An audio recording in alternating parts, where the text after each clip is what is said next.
हमने पिछले एपिसोड में देखा कि होंग लाओ ने लिंग यून को एक पेंटिंग दी थी, उसमें से टाइगर बाहर निकलता है। अब आगे लिंग यून उस पेंटिंग को बंद कर देता है और कहता है लगता है डेंजरस टाइगर फिश मेरी प्रैक्टिस करने में मदद करेगा, लेकिन इसका प्रेशर बहुत ज्यादा है। जिसके बाद लिंग यून फिर टाइगर फिश की प्रैक्टिस शुरू कर देता है। तभी पीछे से एक लड़का उस पर अटैक करता है। दोनों में मार्शल आर्ट से फाइट होती है, लेकिन लिंग यून उस लड़की पे भारी पड़ रहा होता है और उसके लात मारकर पीछे फेंक देता है और लिंग यून उसके मुंह पर पंच मारने वाला होता है, जिस पर वो लड़का कहता है मैं डोंग यून हूँ और चेहरे से मास्क हटा देता है। डोंग यून लिन यून का दोस्त होता है, जिस पर डोंग यून लिन यून की तारीफ करता है, तुमने मार्शल आर्ट के ट्रिपल को ब्रेक कर दिया। आगे कहता है अब तुम्हें मुझसे भी छुपकर रहते हो, ये सही बात नहीं है। जिस पर लिन यून कहता है हर दिन कल्टीवेशन करना और क्लेन के दिए हुए टास्क पूरे करने में दिन कहाँ निकल जाता है पता ही नहीं चलता और इसलिए मैं तुमसे नहीं मिल पाता। जिसके बाद दोनों एक गुफा में पहुंच जाते हैं और डोंग कहता है भले ही तुम मार्शल आर्ट के तीसरे लेवल पर हो और अब तुम्हें आउटर सेक्ट में होना चाहिए और आउटर सेक्ट की सैलरी भी कल्टीवेशन करने के लिए प्राप्त नहीं है। अगर तुम क्लैन में मिशन से नहीं जाते तो आपके पास पैसे कहाँ से आएंगे और आपके पास ट्रेनिंग के लिए पैसे कहाँ से आएंगे। जिस पर लिन यून कहता है इविल मॉन्ग ऐसा लगता है सारे वर्ल्ड एक जैसे हैं। डोंग यून कहता है तुम यहाँ क्यों रहते हो। लिन यून कहता है मैं एक शॉर्ट स्लेव हूँ और मेरे रूम में बहुत ज्यादा क्राउडेड है और मैं वहाँ कन्वीनियंट प्रैक्टिस भी नहीं कर सकता, मैं वहाँ से निकल आया हूँ। जिस पर डोंग यून कहता है सुही अपनी गंदी चालें शुरू न कर दे, क्योंकि उसके फादर वहाँ पर काम कर चुके हैं और उसका भाई आउटर सेक्ट का टॉप 10 में एक मेंबर है, जो चाहता है वो करता है। ये बहुत लॉलेस है। लिन यून कहता है ये सब भूल जाओ, एक छोटा सा सुही मैं उसे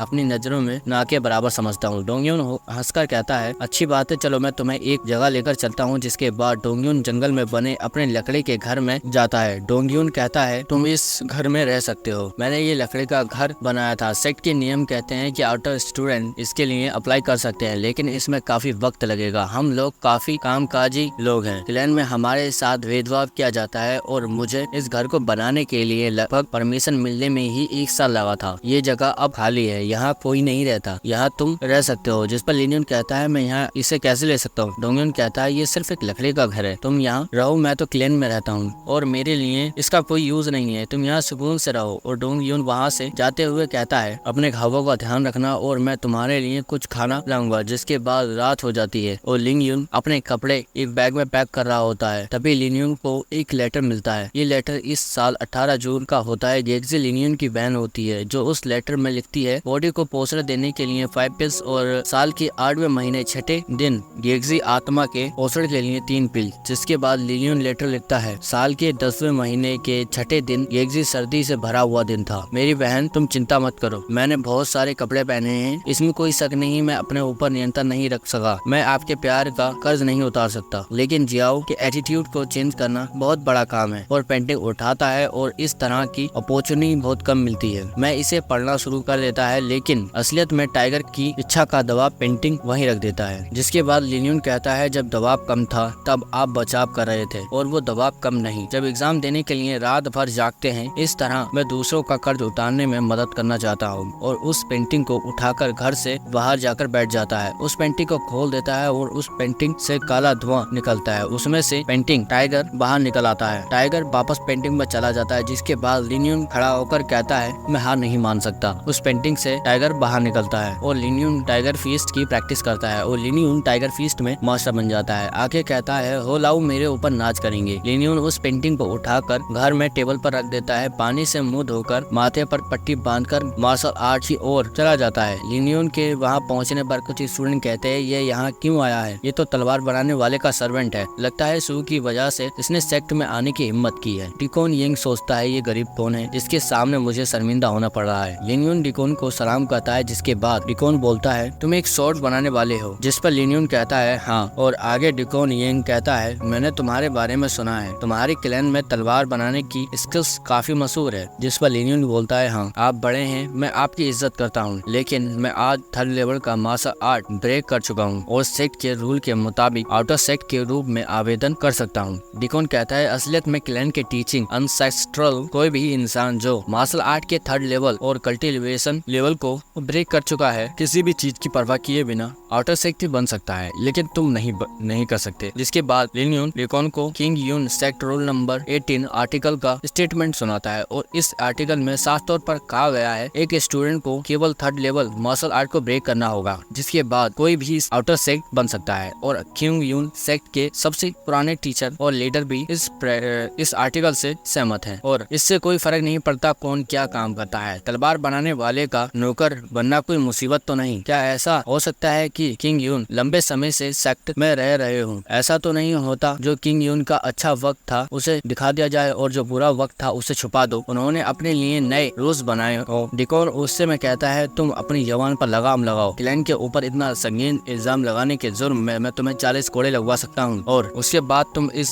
बारे में विचार भी न कर पाओगे। जिसके बाद लिन डिकॉन को हाथ पकड़कर कहता है तुम मुझे धमकी दे रहे हो। रूल नंबर 22, कोई भी जो अपने पोजीशन का इस्तेमाल करके किसी भी स्टूडेंट को अपना गोल अचीव करने में धमका नहीं सकता। जिसके बाद डिकॉन कहता है यहाँ का सिर्फ मैं उत्तरदायी हूँ। चलो अब देखते हैं तुमने कितना कल्टीवेशन किया है। और ये क्लैन एक ऐसा व्यक्ति चाहता है जो मार्शल आर्ट के 30 लेवल आसानी से क्लियर कर ले और पिल्स पर निर्भर ना रहे। आगे कहता है मैं तुम्हारे एग्जाम को ज्यादा डिफिकल्ट नहीं करूंगा। जिसके बाद सारे स्टूडेंट को अपने पास बुलाकर डिकॉन कहता है जिससे लिन यून तुम फाइट के लिए चुनोगे वो तुम्हारा एनिमी होगा। अगर बिना गिरे 10 मूव्स तक खड़े रहे तो मैं तुम्हें आउटर गेट की एंट्री करने दूंगा। लिन यून कहता है आप सच कह रहे हैं? डिकॉन कहता है मैं आपसे झूठ क्यों बोलूंगा, लेकिन आप इसे पूरा नहीं कर पाए तो आपको वापस सोर्ड वॉशिंग पवेलियन जाना होगा और वहाँ तुम अच्छे नौकर बनोगे। सुई बोलता है आप बहुत महान हैं, ऊपर उठने की औषधि हैं, लेकिन लोगों की कल्टीवेशन बेकार नहीं कह सकते। जुई लिन यून की मजाक उड़ा रहा होता है। आगे कहता है मैं तुम्हारे मदद करूंगा, तुम मेरे सामने 5 मूव चल सकते हो जिसके बाद तुम मेरे आगे दया की भीख मांगोगे। जिसके बाद डिकॉन से पूछता है ये मुझे 5 मूव्स का ऑफर दे रहा है,